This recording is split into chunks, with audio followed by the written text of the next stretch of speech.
All of us have fallen, but you have a choice to rise.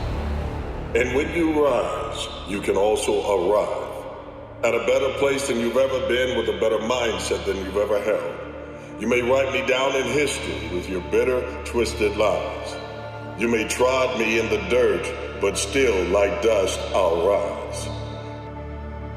Just like the moon and like suns, with the certainty of tides, just like the hope springing high, still I'll rise. Did you want to see me broken, bowed head and lowered eyes? Shoulders falling down like teardrops, weakened by my soulful cries. Does my haughtiness offend you? Don't you take it awful hard, cause I laugh like I've got gold mines digging in my own backyard. You may shoot me with your words, you may cut me with your eyes. You may kill me with your hatefulness, but still like air I'll rise. Out of the huts of history's shame I rise. Up from the past that's rooted in pain I rise. I am a black ocean leaping and wide, welling and swelling. I bear in the tribe. Leaving behind nights of terror and fear I rise.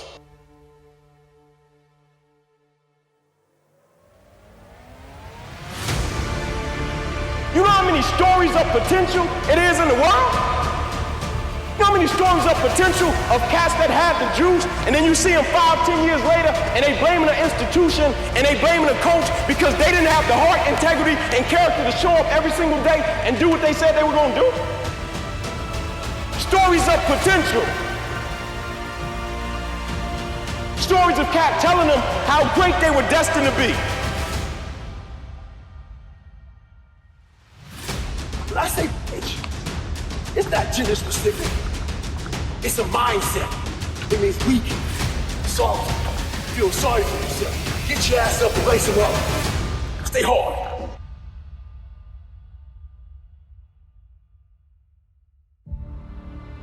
Into the daybreak that's wondrously clear, I rise, bringing the gifts that my ancestors gave. I am the dream and the hope of the slave. I rise, I rise, I rise.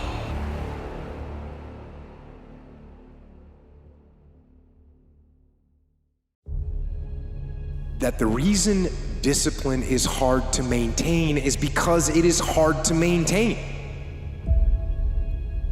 That's what makes discipline hard. It's hard. Holding the line. Maintaining the standard. Giving no slack, none. That's the discipline. That's the discipline, and it is hard. And if there's one thing I would say that does make it easier, it's to envision what it feels like when you're done. What it feels like after you've worked out, or you've held the line on your food intake, or you've pushed through some monotonous project that you have to do, and all those things. When they're done, they feel good.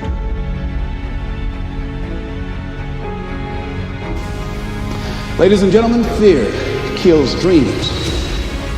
Fear kills hope.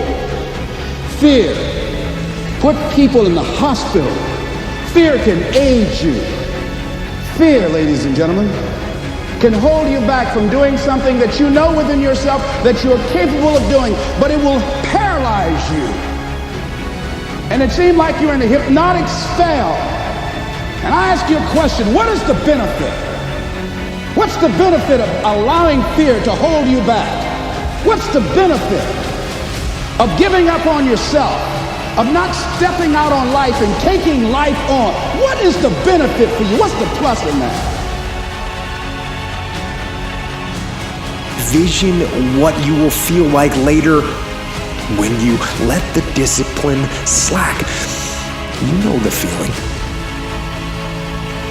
Feeling weak and defeated, and you know that you're falling behind. So get to know those two different types of feelings and ask yourself which one you want to feel in. So I didn't want to make any mistakes. I wanted everybody to like me. I wanted to be perfect the first time I did something. It's not going to happen. You're going to make some mistakes. You're going to hurt some folks' feelings. You're going to create some enemies whenever you decide that you want to begin to take life on.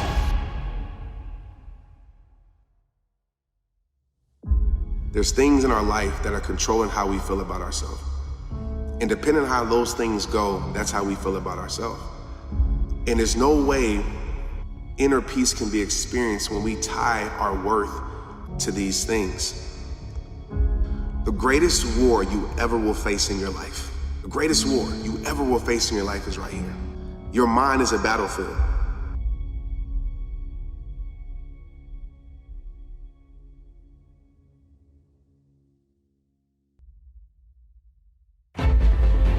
Every one of us can rise no matter what your background or origin has been.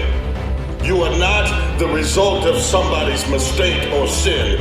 You are someone because God made you to be phenomenal, and you will rise. Whatever it is you've gone through, it is a training ground to give you the experience and the backbone that's necessary so that you can stand firm and stand strong against whatever comes up against you. The storms of life will come, but that storm must also have an eye. And in the eye of that storm is I. It's you to stand there and say that the storm around me may swirl and the winds may rise, but I rise with it. I will survive it because there's something great in me that's got to come out. I will rise. I will rise. Out of the surety of defeat, I can rise and win. Because I am a child of the great I am. The enemy wants to plant thoughts in your head that your life is over.